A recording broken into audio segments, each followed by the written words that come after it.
A wall of concrete and barbed wire.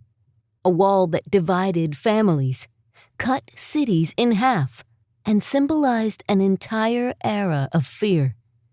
For nearly 3 decades, it stood as a gray reminder of separation. And on one night in 1989, that wall came crashing down. Not with bombs or armies, but because of a slip of the tongue. Twist of Fate Radio. For years, East and West lived in tension. On one side, freedom. On the other, control. The East German government watched its people closely, guarding every border, every checkpoint. Travel was restricted. Escape was nearly impossible. Thousands had tried. Some made it. Many did not. Families torn apart could only wave to one another across concrete and razor wire. But by 1989, pressure was building. Across Eastern Europe, reform movements were spreading. Poland, Hungary, and Czechoslovakia began loosening restrictions. Citizens demanded change, chanting for freedom in the streets. East German leaders, rigid, aging, and clinging to power, struggled to keep control. Something had to give. Inside smoky government offices in East Berlin, officials debated how to respond. The unrest was growing too loud to ignore. So they decided to allow limited travel, a small concession meant to quiet the protests. The plan was careful. New rules would be phased in gradually, with strict oversight, and only under certain conditions. No one expected much to change overnight. But then came the press conference.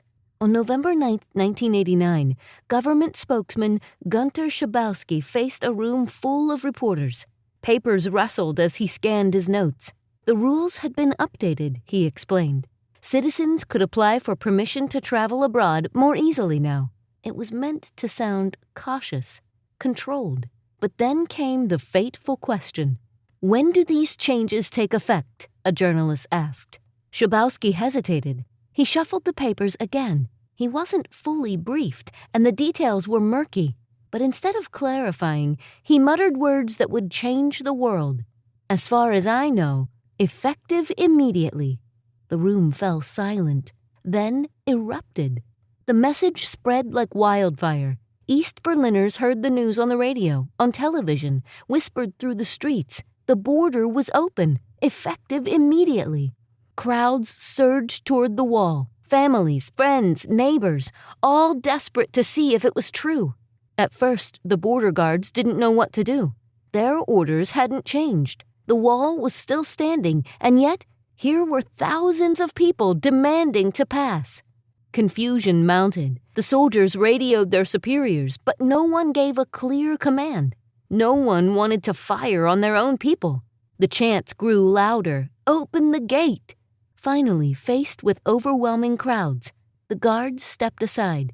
The gates opened, and just like that, decades of division ended. Not with a grand announcement, not with a formal treaty, but with ordinary people walking freely across what had once been forbidden ground. Tears flowed as families reunited. Strangers embraced. Citizens climbed atop the concrete barrier, dancing and cheering under the night sky. Hammers and chisels appeared, chipping away at the symbol of oppression. The world watched in awe. A single phrase, uttered almost by accident, had cracked the strongest wall of the Cold War. And here's the twist. The Berlin Wall didn't fall because of some carefully orchestrated plan. It fell because one tired government spokesman misspoke. Effective immediately. 2 words, and with them, one of history's most powerful symbols crumbled overnight. This has been Twist of Fate Radio. I'm Angela Clark. Until next time, remember, sometimes the smallest choices lead to the biggest consequences. Want to explore more stories like this? Visit TwistOfFateRadio.com. There you can read more details about this story and others like it. Plus, you can submit your own Twist of Fate story to be considered for a future episode. You never know what twist of fate is coming next.